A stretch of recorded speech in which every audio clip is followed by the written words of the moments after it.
بسم اللہ الرحمن الرحیم۔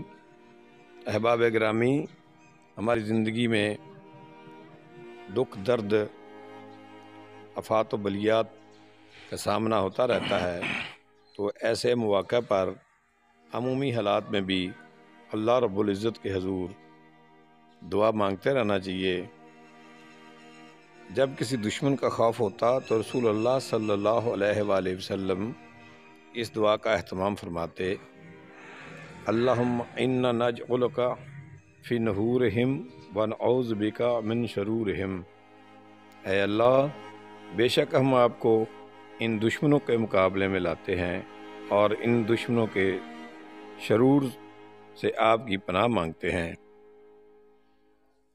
احباب گرامی، کشیدہ صورتحال اور دشمن کے حملے کے خدشات میں پوری قوم کو اپنا محاسبہ اور توبہ استغفار کا اہتمام کرتے ہوئے درجہ بالا مسنون دعا کا بہت زیادہ اہتمام کرنا چاہیے۔ اللہ رب العزت بھی قرآن پاک میں ارشاد فرماتا ہے کہ تم مجھ سے دعا کیا کرو، میں تمہاری دعائیں سنتا بھی ہوں اور دعائیں قبول بھی کرتا ہوں۔